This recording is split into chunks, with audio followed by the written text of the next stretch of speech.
Good morning and welcome, everybody. This is the Saturday morning webinar. If you're here to learn about trading futures markets using the Viper tools, you are absolutely in the right place. Today's topic is mastering 3 trade types for success. So without further ado, let's go ahead and knock out our disclaimer and then we can get on to the trade setups themselves. All communications from Viper Trading Systems are for educational purposes only. Futures trading does involve risk and there is a risk of loss. Nothing contained in this webinar, other webinars, including the live trading room, are to be construed as investment or trading advice. And of course, everybody in here does know that you do trade at your own sole discretion. Don't worry if you're just coming in, we're just getting started. And of course, if you have to leave early, don't worry about it. This is recorded. Excuse me. Usually takes about an hour or so to render after the webinar is complete. And we will send links out to recordings to everybody. Okay? All right, so I'm going to try to make this webinar very interactive. So we're going to be talking back and forth a lot. I hope that everyone participates. What I've learned over the years in doing these, that the more you participate, the more you learn, and the more it sticks with you when it comes to pulling the trigger and taking actual trades in the market. So, you know, we're going to have a lot of dialogue back and forth here today. So let's get over to, I'm going to start with the Russell this morning, RTY. It's the E-mini Russell futures. I know we have a lot of people that are new and visiting, so I'm just going to take just 1 second real quick here to update everybody as to what you're looking at. What we do here at Viper is we trade futures markets intraday volatility. So this isn't, you know, a buy and hold program where you find some, Apple stock and you put it in your 401k and you hold it for 10 years. That's not us. This is in and out in the morning and throughout the course of the day. We're taking a short-term bursts of volatility is what we make our money on. Now, as far as what you're looking at here, we're connected to the data feed from our broker, NinjaTrader. And if you had a 4-range chart here with nothing on it, it would just be bars going up and down. It would be very difficult to see any kinds of trades to take. Now, what we've done is we've created these indicators, which run on the NinjaTrader platform. They're Viper indicators. And you can see here that we have background colors, red, green, and sort of this indifferent grayish type color. We have bar colors, which are red, yellow, and blue, right?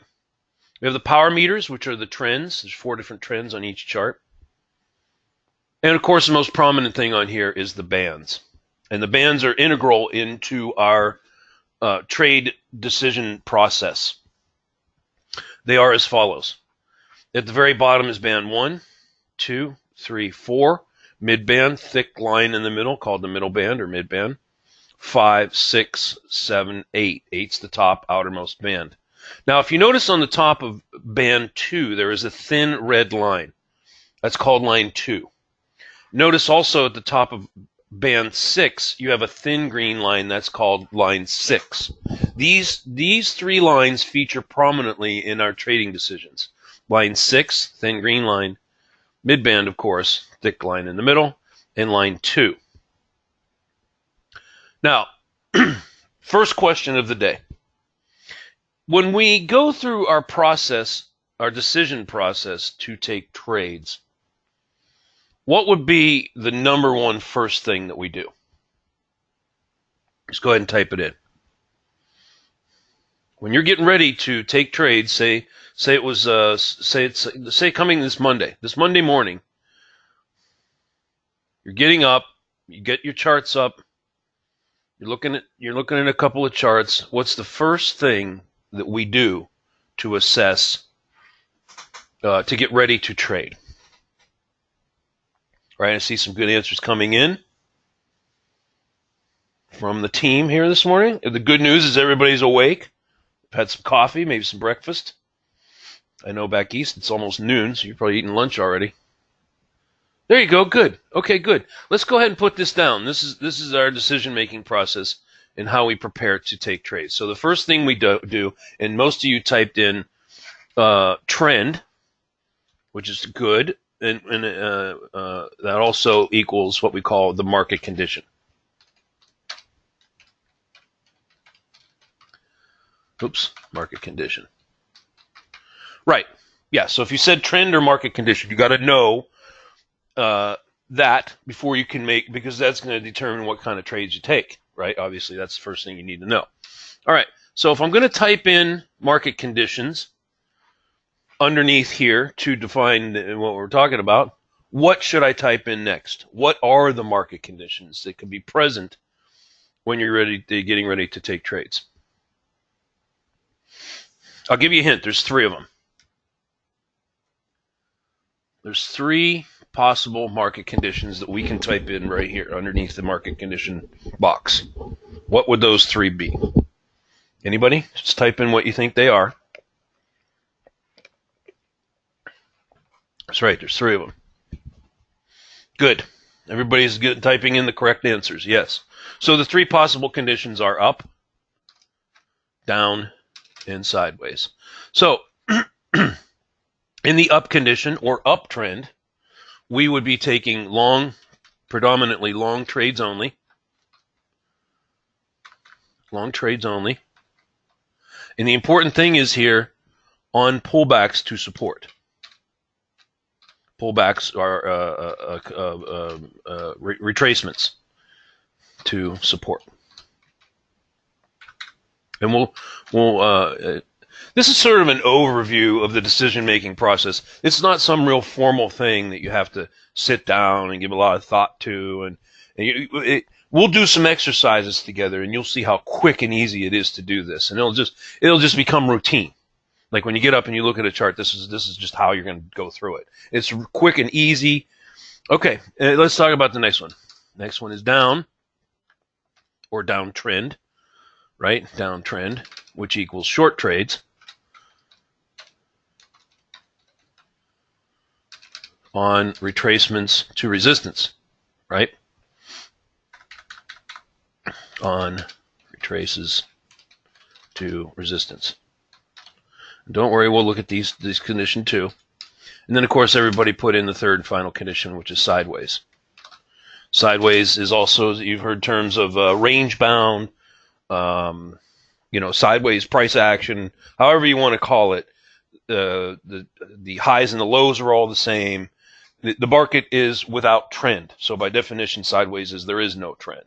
And so in this case, you have to decide whether you're going to trade the range. So that becomes your question. And you can quickly do an assessment in real time, and we'll show you how to do that to make the decision whether you're going to trade you can analyze the range and make some decisions around how the range is set up. Okay, so is everybody on board? This is the first thing we do, right? Let's do some together. Let's do some together, and then I'm going to do an exercise where you do a few of them, and you call out what the market condition is. So let's look at this chart right here. From the left-hand side of the chart to the right-hand side of the chart, what is the market condition? In this case right here, from here over to here. What is the market condition of the Russell? And this would have been the European session, which starts at midnight Pacific time, because or this is like 1 o'clock in the morning to like 5, 6 o'clock in the morning. What is the trend on this chart? That's basically what we're asking. Yeah, it's obviously down. Yeah, very clearly down. Features of a down market are a solid red background, right? Predominantly red bars, which we see here. Most people know that it is a series of lower highs and lower lows, and so you can draw a downward sloping trend line over the highs. It's actually a channel, right? And while we're on this topic, let's look at where a couple of trades set up in this downtrend that you could have taken if you were a night owl on Friday early in the morning. So when we have a downtrend, the initial thrust to begin the trend is down, right? So that's called the thrusting part of the move. When looking at volatility in financial markets, you have thrust, which is the push in the trend direction, up or down. And then you have retracement, which is pullbacks. like such. In this case, the pullback or the retracement looks like that. Now, just a quick question for the team here this morning. Why do markets do this? Why do markets do this? Why do we have this notion of a thrust down and then this retracement like such? Here, let's do it. While you're pondering that, let's do another one. Okay, so here's another thrust down, and then here is another pullback like such. Why do markets do this? What is going on here? Here's another one. You can see another one right here, and it's all the way down. There's like 1, 2, 3, 4 of them. Thrusts and pullbacks. Push down and then pull back up. What's the phenomenon at work here? Profit taking, short covering, sell programs, buy to cover. Good.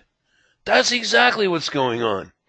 So when markets are trending, in this case it was down, sell programs are in force, are in control.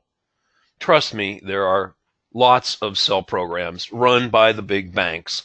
And when they are all in sync in a given direction, in this case down, then the sell programs control the direction of the market. And so they're shorting from higher levels. And then when they begin to buy to cover to take their profits, it creates an upward draft in the other direction, which is up to resistance. When the profit taking and short covering stop, the sell programs, the computer programs, the algorithms kick right back in, and the selling pressure starts all over again. Short. Short covering begins. Once again, the sequence repeats itself over and over and over until the trend either stops, goes sideways, or reverses and goes the other direction. Okay? Good. Everybody got that. Cool. So when we say in the case of the downtrend here, short trades only, retracements to resistance, you can see that the market is going to retrace to different levels to let you get into the trade, yes? Our most prominent trade is what we call a region box, which is using our object trader tool, a semi-automated tool where you draw a region around the area of where you're looking to get in. Let's use an example right here on this first short rollover right here. Now, when you engulf, most of you have seen the tool, and we have tons of videos you could look at that show you how the object trader tool works, but it is very basic level. When you hit the region box, it pops up a little, literally like a little box, okay, and it will sit right near where the current, let's say these bars are forming right here. Well, the box will pop up right here like this, okay, and then what you do as you learn to use the tool, it's a very, very handy and useful tool to use. And we have a lot of. I'm not going to spend a lot of time on like how to do the box, where to put the box, and everything. We have webinars that teach you how to do that. Today we're going to look mainly at trade setups and trends. Anyway, back to this. So you then quickly position the box over engulfing the bars where the trade is setting up. In this case, right on the midband. And then you would you enable the box, it will change colors, and then you enable short only because you're in a downtrend. Now that seems like a lot to remember, but trust me, after you do it a few times, it becomes second nature. Now, the way this works is that when you close in a downtrend outside the box, depending on when you drew it, this bar right here would be a market order filled short at the close of the bar. Now, if you drew the box later, say you didn't get to see this until these candles formed, then you would be filled short on the close of this bar right here with a market order from Object Trader. Okay? Any questions on this? Okay, we got some questions coming in. Now let's talk about, in a downtrend, what the three trade types are, since we're all clear on the market condition and the trend and that sort of thing. Let's move on to the next step. The most basic trade is what we call the midband trade. Now, the midband trade is considered to be in this area right here. It includes the band above it, and it includes the band below it, like such. And of course, it goes without saying, bars that sit right on the midband itself are considered a midband trade. This is trade type number 1. It's the most, straightforward trade type that you can get. We look for bars basically that come and sit in this area right here. We engulf them with a region box in the case of the downtrend short only, and off we go with our trade. Okay? Now, let's see if we can find a minimum retracement trade or a deep retrace or possibly a phantom. Now, here's an example of a deep retracement to band 6 in a downtrend. Notice right here that the retracement on this final thrust down here, or no, there was another thrust after that, but this thrust right here goes up beyond the midband into kissing line 6 at the top of band 6. So you've gone outside of, going back, recapping, for those of you that are new, and we'll do this in a way that you can retain what we're saying. Midband trade in this case here would be in here. So the bars would, if this was going to be a midband trade, the bars would stop here, and this would be your box. Okay? But notice how you never closed down outside the box. It just paused here for a minute and then went higher. When it goes higher, you are said to be in a deep retracement. This is trade type number, I'm going to call it number 3. In fact, let's do a naming like this. Here's the way we'll do it. We'll do it. This is probably the easiest way to remember. There's a minimum criteria trade we're going to talk about in a minute. There's a midband trade. Let's call this 1, 2, 3. Here's 3 right here. So the entry procedure in each trade is the same on all 3 trade types. We're going to use a region box. And there are other ways to get in, of course. You can put limit orders here. You can hit a market order. We have line and we have ray tools where you can draw a ray or a line that comes up underneath as it's retracing. And when it closes below it, it fires a market order to get you short. So just for pure simplicity, I'm just going to stick with the region box. But just letting you know, there are other ways to get in. It's not region box isn't the only way to take the trade. But the entry methodology and the management of the trade, that's all the same. All right, so back to this. Trade type number 1, minimum retracement. Trade number 2, midband, at or around it. And deep retracement is trade type number 3. These are the 3 primary trade types to memorize and perfect. Yeah, the money lines are good. Yeah, the retrace, a lot of people use that ray tool. You come in here, you position a ray at the bottom of where the retracement began, and then you allow the ray to extend up. What's nice about the ray is that as long as that thing is continuing to go up and staying above it, you're not in a trade, and you don't have to worry about drawing a box. That's the other beautiful thing. It's still the object trader. It'll still manage the trade for you. All right. Now, based on what you know, let me ask you a question. Let me see if you can spot a trade type number 1, which is a minimum criteria retracement. And I'm going to do this as we're reconstructing real time on the Russell. And if you think you see a trade, you type in T. Are you ready? Here we go. I'm going to advance the chart like we're watching it together in real time on Friday morning. Here we go. You type in a T when you think you see a trade. Okay, starting right now.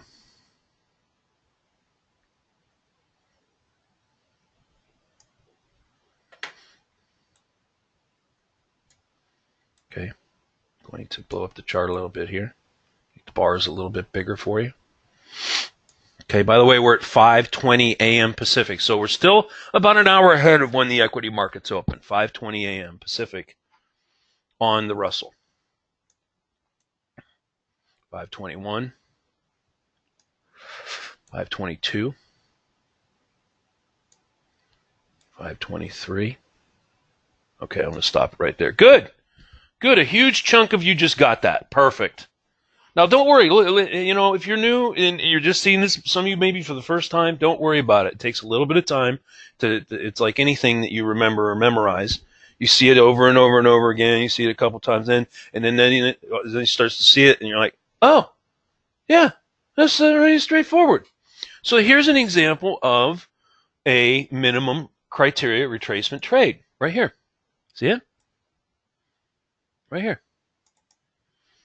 Why is that minimum criteria? Trade type number 1. Well, the two criteria are you close, in the case of the downtrend, right? You close above line 2, which is the thin red line here on just above band 2, line 2, check mark 1, and you close above the red stealth line here. And you go up into above line 2, band number 3. So in a downtrend, this is a minimum criteria trade. This is the least amount of retracement that we can take to execute a trade. Now, why is that so? Why do we have this? Why does this have to be the minimum?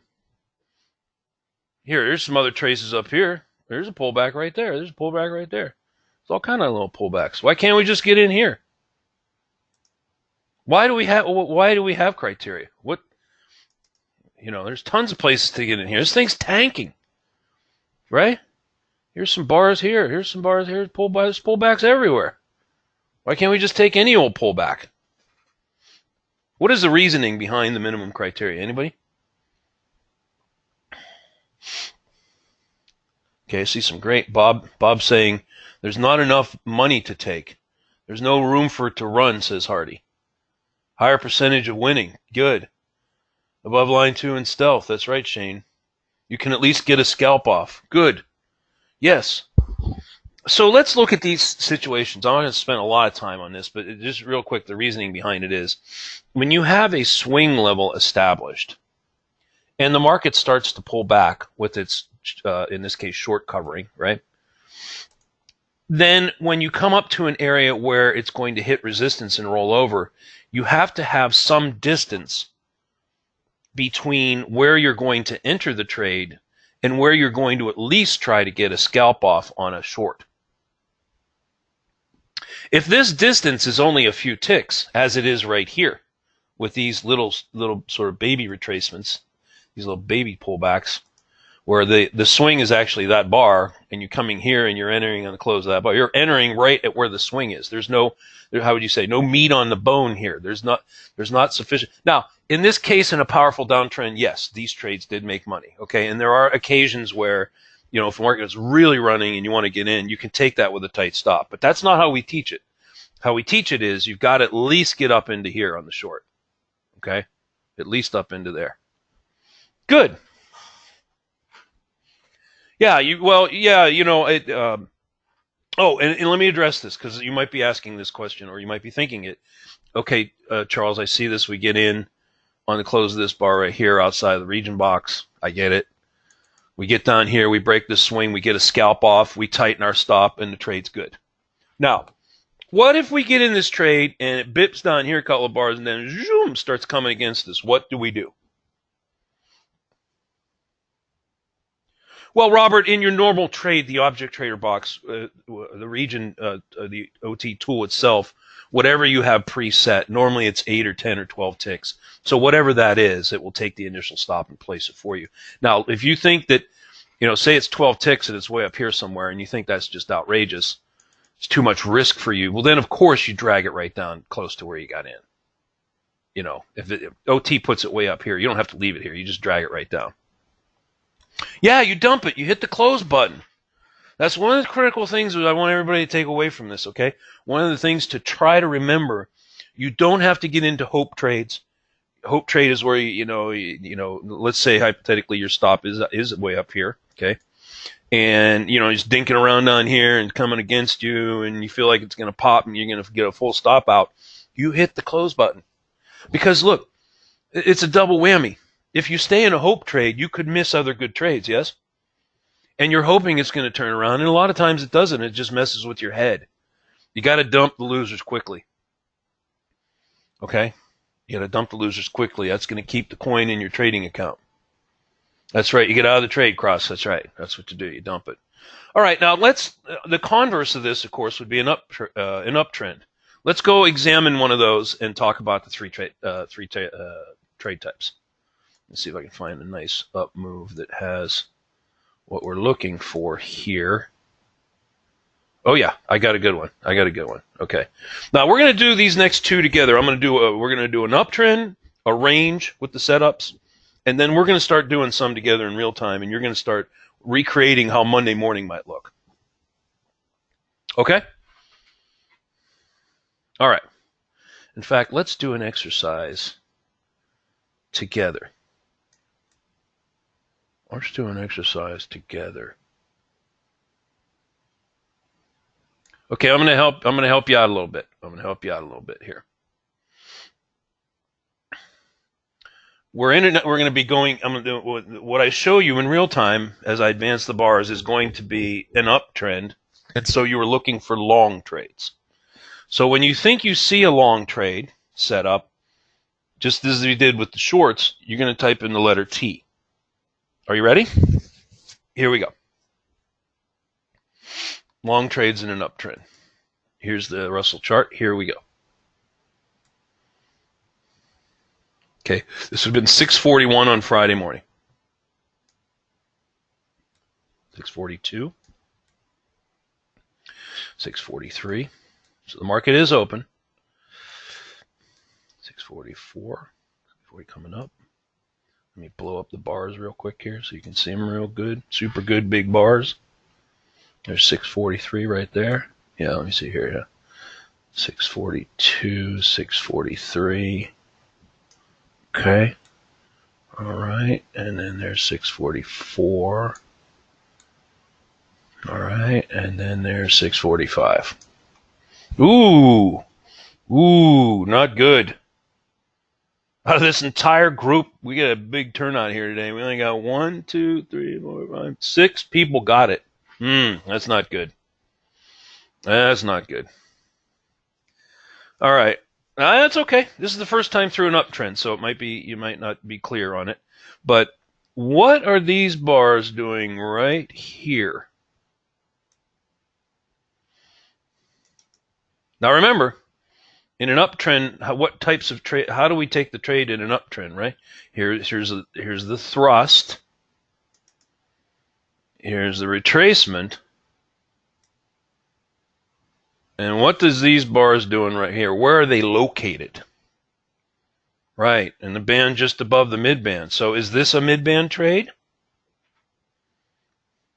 Is that a mid-band trade right there for the pullback? And here's your thrust. Here's your pullback. All right, here, let me give you another chance to redeem yourself. Those of you that missed it, okay? And let me give you another shot. All right. If you didn't get this mid-band box entry off the bounce off the mid-band, let's suppose you missed that. Is there another place to get in the trade? Could you have still caught the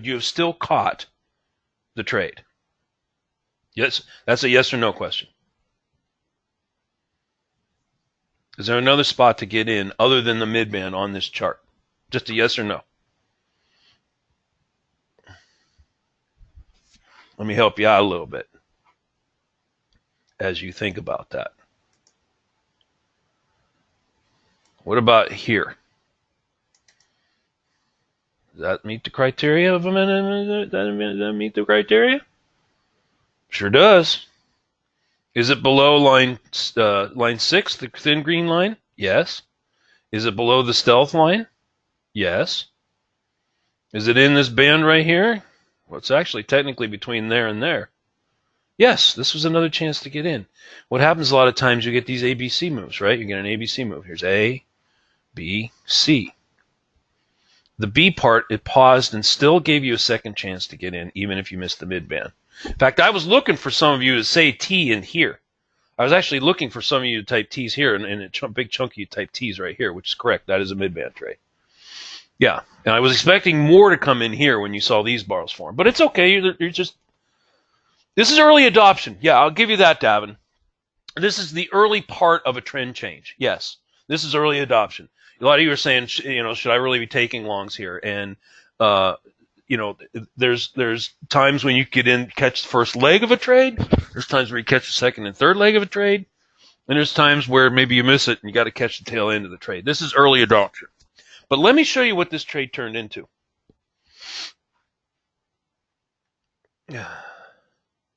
Look at what this trade did. Look how far it went. Hey, pop quiz. 4 seconds on the clock. This is a yes or no question. Is this a minimum criteria trade, yes or no, on the long side? 4 seconds. Just don't even think about it. Just hit a button. Boom. Just a wire and in. Just hit it. 3 seconds. 2 seconds. 1 second. Yes or no? Boop, boop. Time's up. No. No, it is not. Ding, ding. Mm-mm. Did you close? Now, did it turn out to be the most excellent trade? Yes, it did. Okay. And here again, we give you guidelines and rules to follow, because without rules and structure, it's hard to make money trading because you're going to get all whacked, right? That's why we have the rules. Now, are there exceptions to the rules? Yes. This would be an example of one. When you're in a very powerful uptrend, you can get into these trades. Okay, it just barely misses the minimum criteria. The minimum criteria would have had these bars closed down in here, right? They had to go deeper. They would have had to come below stealth and line 6 and close down into here. And they didn't. So from a technical point of view, no, it did not meet the criteria. Is this a trade you could have taken with a very tight stop? Say you get filled long on one of these bars right here, either here or here, and then keep a super tight stop in case it flipped and goes against you.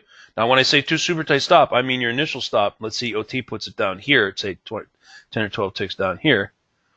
You don't have to leave it down there. If you went ahead and jump in here, limit order, market order, region box, however you did it, you crank the stop up tight, either right here or here. You give it like no wiggle room in case it flips. All right? So I'm not breaking the rules here. From a technical answer point of view, no, that did not meet the criteria. Right? You all see that. However, was a trade you could have taken? Yes. Okay, good. Let's go looking for a couple more, and then we'll look at a trend. All right, I'm going to show you the tail end of this move, and then I'm going to advance it into 6:53, 6:55, going into 7 a.m. And when you think you see trades, we all know we're looking for long, so I'm helping you out there. You type in a T. Are you ready? Here we go. We're going to do another leg of the move here on our uptrend. Here we go. All right, now we're at 6:50 a.m. Pacific on Friday morning, trading the Russell, and it looked like this. Uptrend continuing. You can all clearly see that. Background is green, bars are blue. The mid-band and all the bands are stair-stepping up like a set of stairs to the second floor. We all see that. Looking for trades.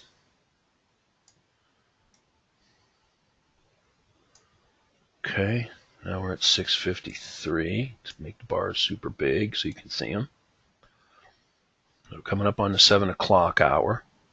I can't remember if there was news that Friday or not, but 7. Sometimes you get news at 7 and it's a catalyst for the market. Still at 6:53, 6:54. Russell, Friday morning, 4-range chart. Okay, here we go. 6:54. All right. And there we go. Okay. Coming up on 6:55, 5 minutes to 7 o'clock. All right, 6:56. 6:57, and there's 6:58. All right, good. All right, okay.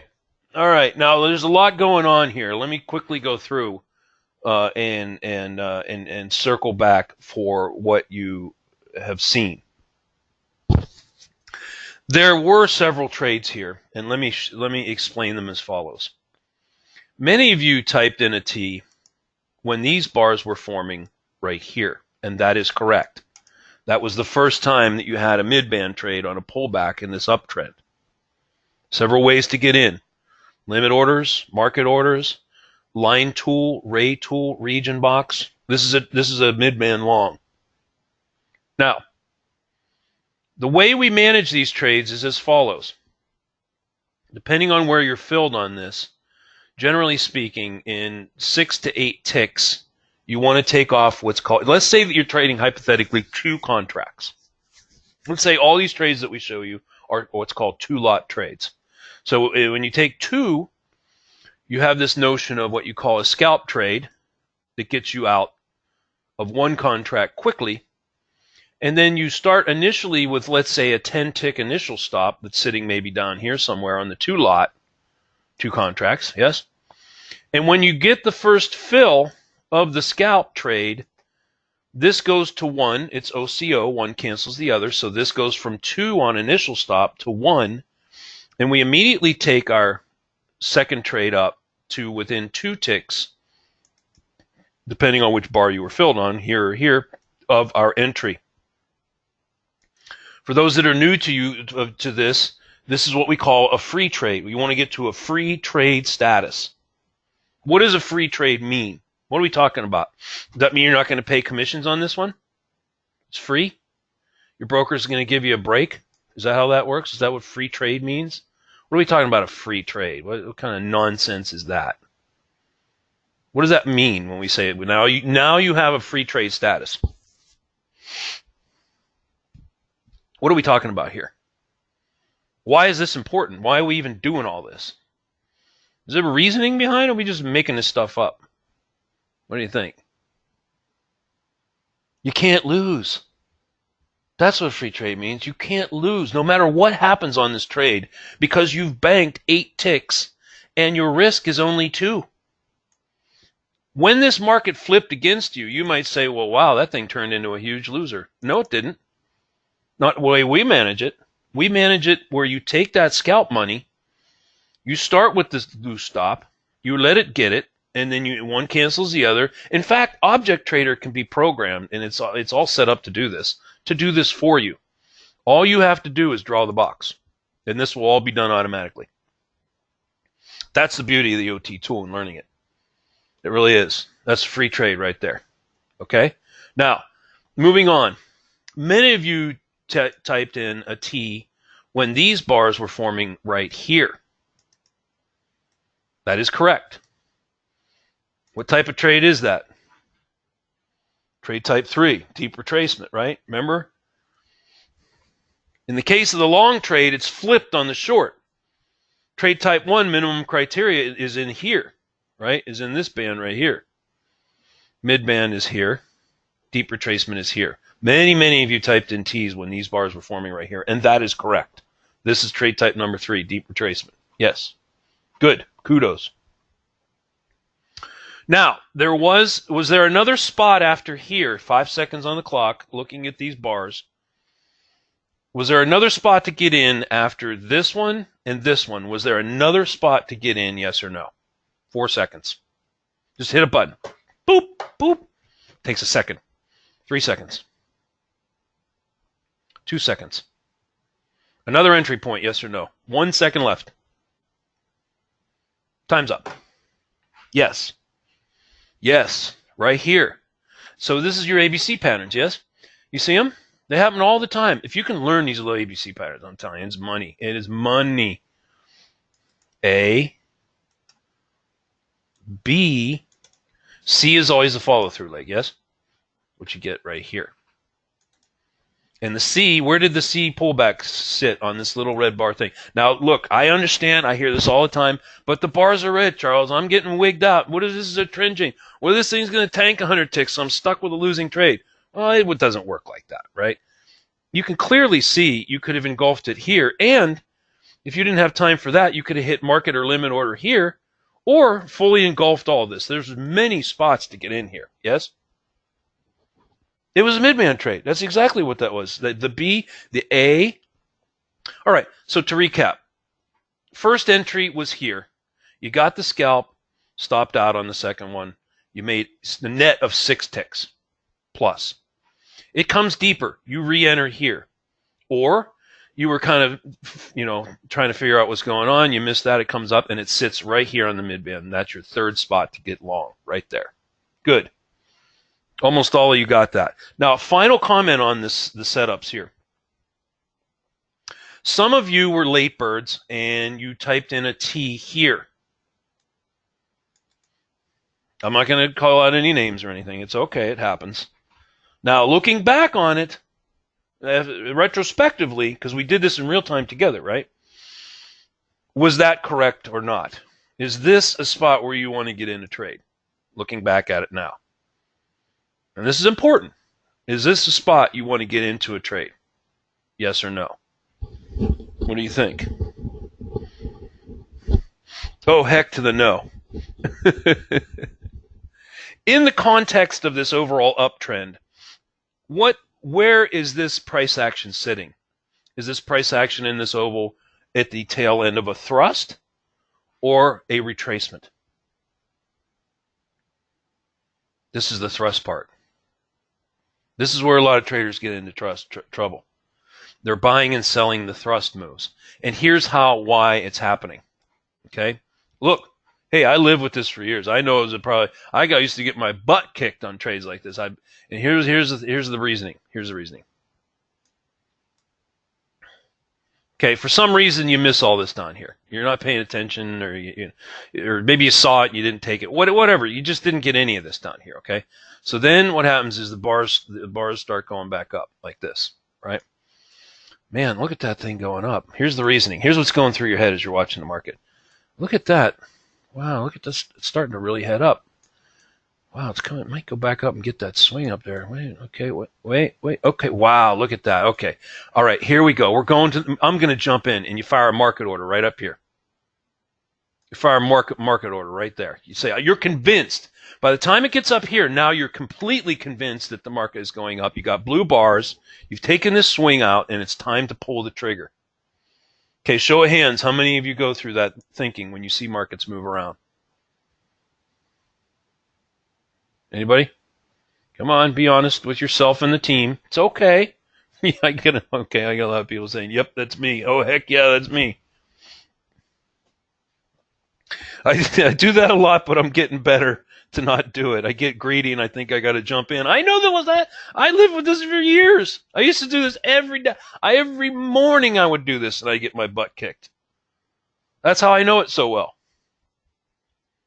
So how do you fix it? How do you fix it? You want some help? All right. Here's what you do. Here's how you do it. The first key, the 357 Magnum and shoot your hand. No. Don't call and don't inflict any bodily harm upon yourself. You can do it. You can fix this in a non-violent way. All right. So here's what you do. You have to, because there's a lot of psychology going on in your head when you're trading, right? I mean, you got to get control of that. That's how you're going to be successful long term. You got to get a hold of the head speak. In this case, you were clearly in an uptrend, so you have to know that you tell yourself, I am in an uptrend, or this market is an uptrend.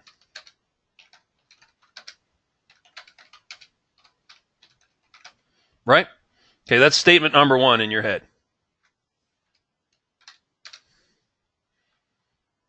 Number two, and this is important, I will not take, which means trade, up/thrust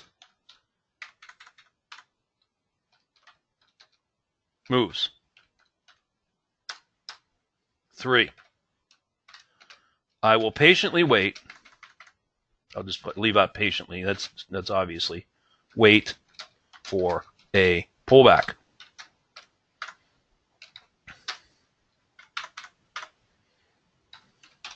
Here's another way to do it. And this is easier said than done. I understand that, because if you have the habit of doing this, like I did for years, it's hard to kick this. So here's another tip. Now the reverse is true in a downtrend, right? You would say the opposite of this. You would say this market is a downtrend. I will not take down thrust moves. I will wait for a pullback. Now look, here's another way you can force yourself to deal with this. You can understand minimum retracement trades. You can understand deep pullbacks. Everybody can clearly see these on the charts when we're armchair quarterbacking on a Saturday morning. But in real time, it's harder. You may be a trader who only takes mid-band trades. That way, you can't get hurt, theoretically, right? By definition, the mid-band will not be located in a thrust. Yeah, John, do you see the typing here? So right. The opposite will be true of a downtrend. I will not take a thrust in a downtrend. I will only take retracements to resistance, and I will wait for the pullback or retracement. Everybody see that? This is the rules right here. To try to break your habit of buying or selling that thrust move, only to get in, and then the market pulls back 12 ticks and gives you a full stop out, and then runs in your favor. And you hear this all the time. Market knows when I get in. I always stop out. How does the market? Those market makers know when I'm pulling the trigger. They just know when I'm getting in. I always get stopped out. I know. And then what happens over time, and this is really self-defeating negativity. Listen, I lived with it for a long time. I know it as good as everybody or anybody. Is then it compounds on itself, and you start saying things to yourself like this, really negative things like, I can't get this. Here's another loser. So you start to pull the confidence that you have to pull the trigger, and now you're scared because you say to yourself, I know I'm going to get stopped out. I've been stopped out the last 6 times. This is going to be a loser. I have no confidence taking this trade. I know I'm getting in. I'm going to get hammered. At least you know you're listening to me and what I'm thinking, Shane. I know. I've lived through this so many years. I have no idea. So, all right. Let me advance the chart. And we'll continue on with this. And let's say you didn't pull the trigger up there. You sat on your hands. I'm going to advance the chart. And when you think another long trade sets up, you type in L. Okay? And we didn't pull the trigger up here. I'm going to go ahead and advance it. When another long trade does set up, you type in an L. Is everybody ready? No, the fills haven't been bad lately. Well, it really depends on what you're trading, Robert. If you're trading a super fast market like NASDAQ, you're going to get some slippage. Yeah, no doubt about it. In the case where the algorithms are running, say early in the morning when the algos are pumping, yeah, you can get some slippage. But I don't normally, most of you know I trade ES. Okay, I spend most of my time trading ES. Occasionally I'll take a gold trade or a crude trade. I like the Russell when she's nice and calm. But most of my time is loading up for bear on ES. Okay, here we go. Everybody ready? Advancing the chart right now. You're looking for a long trade. You type in an L when you see it. Here we go. Let me advance the chart. Okay, we're at 6:59 a.m. Pacific. We know it's not here, so don't type in an L here. We know you're not doing that. This is the thrust, yes? Okay, here we go.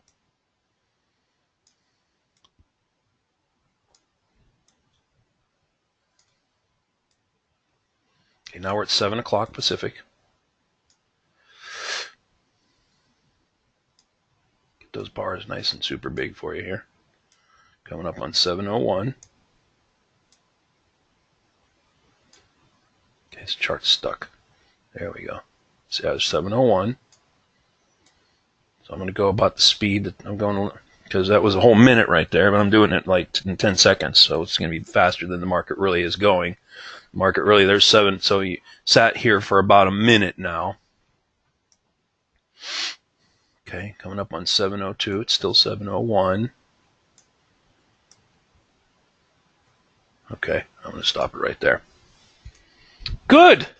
I'd say about half of you got it.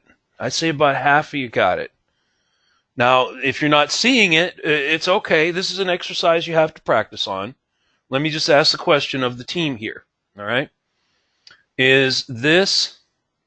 Now looking at it now, as you are, do these bars here fulfill the minimum criteria for a trade getting long in this uptrend? Yes or no? Remember our criteria. There's 2 of them, yes? Do they close below the green stealth line? Yes. Do they close below the thin green line 6? Yes. Check mark 1, check mark 2. They sit here for a full minute. Now, you might not think that's a lot of time, But if I was to hit a clock and give you 60 seconds to draw a box or put a limit order or take a market order or do something here, draw a line, is that enough time to take a trade? A minute to a minute and a half, is that enough time to take a trade? Yes, plenty of time. And it's an eternity. Sometimes the bars will sit there for 2 or 3 minutes. So the good news about that is that when 1 to 2 or 3 minutes is plenty of time for you to realize that this is a bona fide trade. Let's say you're not in a live room and you're just trading this chart. You want to be able to see it for yourself, yes? You want to see it for yourself. That's the whole reason we teach and spend all this time training. Now, depending on how you drew the box, you would be filled long on either this bar right here, if you drew it early. If you drew the box a little bit later, you'd be filled long on this bar right here. Right. Okay, good. Good. All right, now we're almost running out of time. Let me get a different chart up. And I'd like to look at ES because ES a lot of times can get very range bound. By the way, is there any other questions on what we did on the Russell? I know we devoted a lot of time to the Russell. I want to be clear here. The way we teach this, the methodology that you're looking at can be applied to any instrument, right? So just because we spent all that time on the Russell showing the trade setups doesn't mean you can't use that on gold or crude or 6E or some other instrument, right? The methodology is all the same. Now, here's the thing. I like a smaller bar, a 2 on ES. You can trade a 4. Some trade 3s. 2, I think, enhances the... ES is very heavily institutionally traded, okay? It's like a big lumbering dog with a lot of algos running against it. And a 4, I think, sometimes kind of gloms all the movement together into... You can still see trades. 4's good. 3's good. I personally like a 2. I pretty much always take a trade on a close, on a region box, yes. If I can't get a box up and I want in, I'll just hit market order. Or I'll quickly put a limit order in. Yeah, if I have to. But I prefer using the region box. Let's do some quick exercises on ES together, and then we're going to wrap, okay? Everybody ready? Here we go. Now, I'm not going to tell you what kind of trades you're going to be taking. I'm not going to tell you anything. I'm going to advance an ES chart, and we're going to be pretending like we're looking. Let's pretend that this is real time on Monday morning, and we're all looking at ES together. Okay?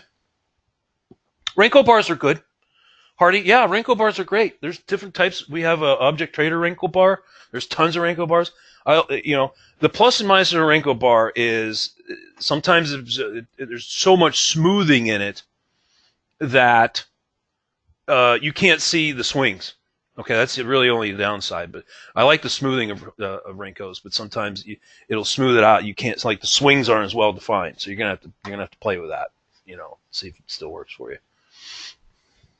Okay, now if you think you see a long, you can just right-click on the chart and hit limit order, Robert. Yeah, just right-click buy or stop, buy, sell, limit. If you want to enter that way. So you're going to actually call out in this exercise whether you're going to take a long or a short. If you think you see a long trade, you're going to type in an L. If you think you see a short trade, you're going to type in an S. When you think they become present in real time. So here we are. We're actually looking at Friday, but let's pretend we're looking at it. This is Monday morning, and we're sitting together trading ES. Is everybody ready? Okay, here comes your ES trades. Remember, L for long, S for short. Here we go. Okay, the market just opened at 6:30, right over here.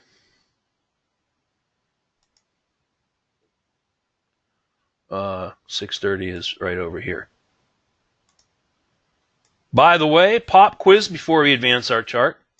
At 6:30, this is a 5-seconder. This is a 5-second question. 5 seconds to type in a letter. In this area right here, when ES opened, was ES in a U up, D down, or S sideways? 5 seconds, type in a letter. Right here. U up, D down, S sideways. 4 seconds left. Type in a letter. Boop, boop, boop. One of the three. 6:30 a.m. Pacific on Friday morning, UD or S. 3 seconds. Type in a letter. 2 seconds. Can you get it? Time's almost up. 1 second. Time's up. Okay. Yeah, sideways. It's sideways right here. Sideways. Now, hey, by the way, there are mixed conditions. I think some of you said something like sideways to up. Now, you can do that, okay? You can say sideways to up. Sideways to up means simply that you are buying support in the range. So the range looked like this. So it's really a twofold question, and we didn't spend much time on ranges. Tell you what, next Tuesday I'll spend more time on ranges, okay? We're going to run out of time without hardly any time on ranges. So I'll devote, if you can, please remind me next Tuesday night. Right up front, I'll devote some time to ranges. If you said this is sideways or sideways to up, in other words, if you're coming off an uptrend, well, then you're still buying support. Those are long trades off support. Retraces to, you're still trading it to the long side until otherwise. Now here you can see that you start to go into a downtrend and then it takes off from there. So 648. Everybody ready? Here we go. This is our exercise where you're going to call trades reconstructing a live condition. L for long, S for short. Those are your two choices. Here we go. 649, 650.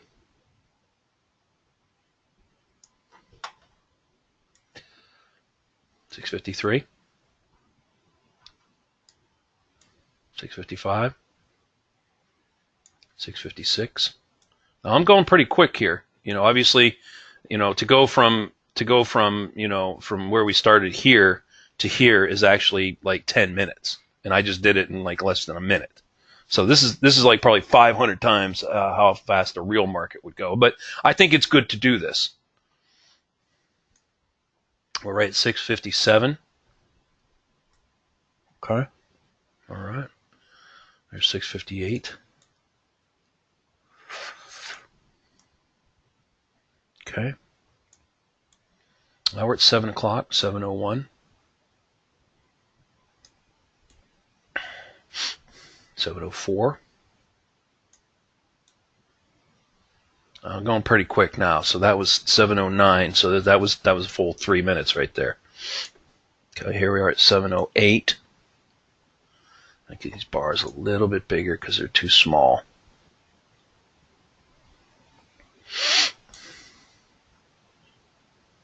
Okay, there's some big juicy bars. 7:09. Here we go. Coming up on 7:10. Remember our exercise, when you see a trade, long or short, you type in the corresponding letter, L or S.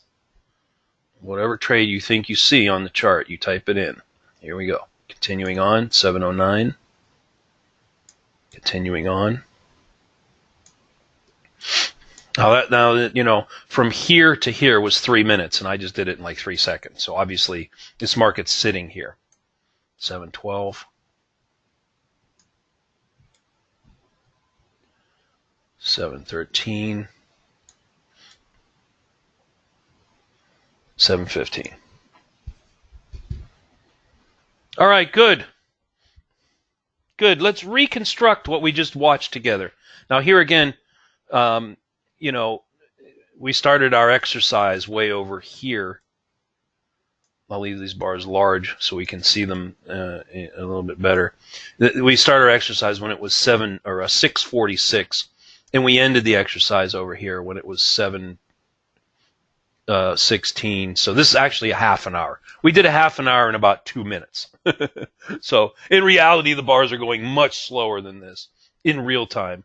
Probably about 1/50th of what we showed it. But it's good to do an exercise like this because, in reality, it takes time for our brain to register when something is actually setting up, right?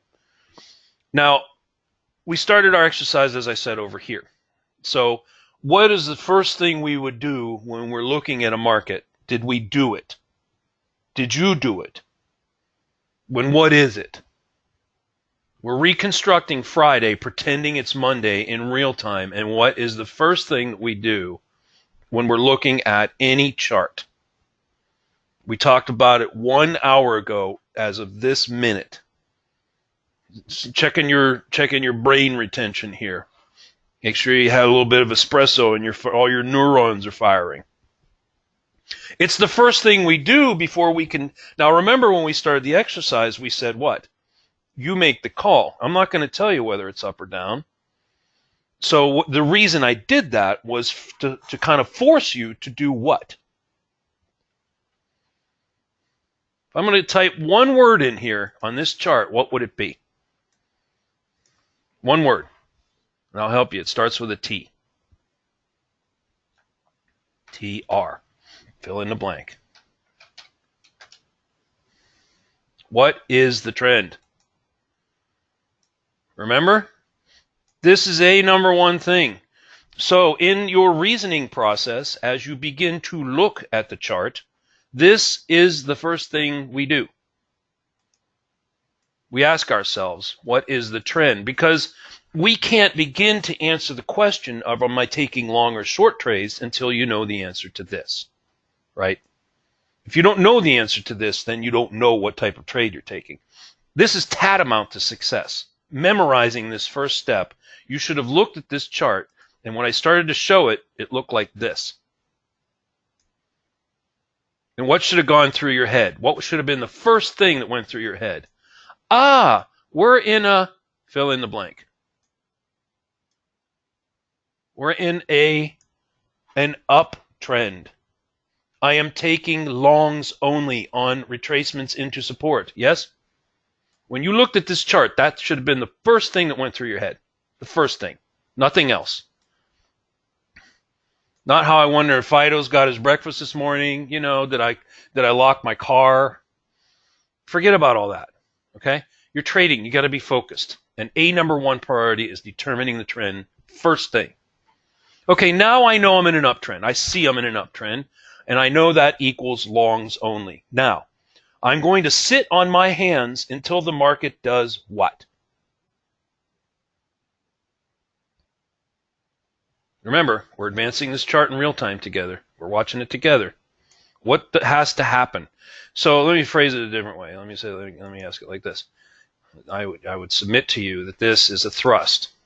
In trends, are we buying or selling thrusts or not? It's got to retrace. Market's got to pull back. It's got to get down to meet the criteria for trade entry, yes? Okay, pop quiz, so you're still awake. Most of you are following along here still. Yes or no question, 3 seconds on the clock. You get 3 seconds to hit Y or N. Is this a minimum criteria trade, yes or no? Y or N, 3 seconds. You should be really good at this by now. I mean, even if you're new, 2 seconds. Boop, boop, Y, N, Y, N. That's it, 1 second. You should instantly be able to look at these and qualify it, whether it meets the minimum criteria for long entry, yes or no. No. That's right. This is not a sufficient enough retracement to get long. And I don't think anybody typed in an L here, so that was good. I do recall seeing an L up here, and that I can't remember. There were so many L's coming in, I can't remember. But we all see that's not the case. No, not a trade on a thrust, not deep enough. Good, good. Everybody's doing great. Okay, let's continue on. Now looking back on it, going slow together, how about this? Is this a yes or a no on a minimum criteria? That pullback right there. What say ye, team? Now that we're all sitting here together looking at it as a team, what say? Look, some of you missed this. A lot of you missed this. Okay, that's okay. A lot of you caught it. There was many L's that came in here. Now, just to be clear, there were a couple of shorts that came in here. Now, looking back, those of you that type in S's, was that right? No, of course not. You would never short this in an uptrend. You'd get creamed. This meets the minimum criteria for a long trade entry. You're in an uptrend. You're taking longs on retracement, and it has to at least get to here, preferably down to here. This was a long trade. This was the first legitimate one right here. Yes, that's correct. Most of you got that. Good. Gold stars for you guys and gals in here. All right, you didn't get much out of it. You got a little scalpy out of it, and then you trail this top and you got out. Excuse me. Let me take a sip of tea here. Hold on. I know we're going over. I just want to finish and running this out, and then we'll wrap. Just hang tight for another minute. All right, 2 seconds. That's how tight we're going to make this. Does this meet the minimum criteria, yes or no? 2 seconds on the clock. I mean, literally, you got to hit a button right now. 1 second. Yes or no? It's just a wire and in. Is it minimum or yes or no? Time's up. Yes. Barely. Clinging to the skin of its teeth. It closed below stealth. Check mark 1. Did it close below line 6? Technically, yes.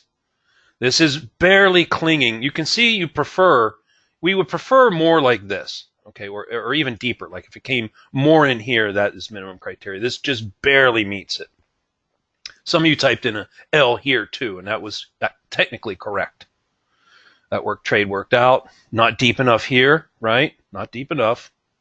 Now, here's the meat on the bone right here. I'm going to really blow this up so you can see it really super good. Many, many of you typed in L's when these bars started to form right here. I would call you early adopters. If you typed in an L when you saw those yellow candles, you were right on the button. Now, excuse me, many of you, and this is okay, because ES sometimes is slow enough where you can get away with this. Other instruments, not so much. If you're in a high-flying crude oil trade, or something's really hauling, or especially NASDAQ or YM sometimes, these bars are just flying. So you don't have the luxury of sitting around thinking about it. Where ES, it's a lot slower. You have time to think about it. Many then of you, after you saw this and this, typed in L's here, and that was correct. If you typed in L, or you said long trade here, or you said long trade here, long trade here, and long trade there, you were correct on all 4. And then did you have another chance? And the scragglers, and there's nothing wrong with this, it's still good that you saw it, typed in L's when it was bouncing off the midband here. And that was a tertiary spot on this retracement at the midband. 1, 2, 3 spots to take it. All worked out. Now, there was a handful of you that came in late. I don't know if it was a delayed L situation. Typed in L's when we were starting to get up here. Now, obviously, you see that in retrospect, that was not correct. The trade entries were down here. This is the thrust. Yeah, it was kind of a double triple bottom as it sat on. And just to put this in perspective on ES here on this long trade setup, it started to set up around 7:08 and change, and then really didn't start to take off until 7:12, 7:13. So the totality of sitting here was about 5 minutes. There was plenty of spots to get long here, and you didn't feel any heat. No matter where you got in, you didn't really feel much of any heat at all. And as it held the midband, you had to build your confidence that you were going to get a nice trade, and you did. Let's put this in perspective. Let's just have a round number here. Let's say you got long at 25 3/4, this last box. You could have actually got down here at like 25. Let's just say 25. Let's have a round number. And you trail it up and you get out at, 30, 31-ish. You rarely catch the top at 30, 32.50, but okay, so what's 25? That's 6. 6 times 4, 24 ticks. How much on one contract was this trade worth? Anybody? 24 ticks on ES. You got long in here, and you got out, somewhere in here. 6 points, 24 ticks. Each contract on that one trade is worth how much? Well, 6 times whatever ES is worth per point, or 24 times whatever it's worth per tick. Does anybody know what those numbers are? Yeah, $300. 3 bones. No heat. Beautiful trade. 2 lot, you'd be up $600. Less commission. Okay, final question. If you took a 2 lot here and pulled out and you got 6 bones in your contract pocket, $600. Would you continue to trade? Would you be at or near your goal? What do you think? Yes or no? 6 bones. Many of you are saying, yeah, that's my goal and I'd be done. Well, this is what we want. Yeah, for those of you that are new and visiting us, this is the embodiment of what we strive for at Viper. A 1 or 2 and done trading morning. Where if your goal is $500, you make $400, $500, $600, you pull the trigger, you take 1 or 2 trades, and you are done. Out. Shut it off. We have a saying. It's called nicely green, turn off the machine. We've been saying it for 9 years. And it rings never more than true today. I am going to stop the recording. I've gone about 15 minutes over. That's okay.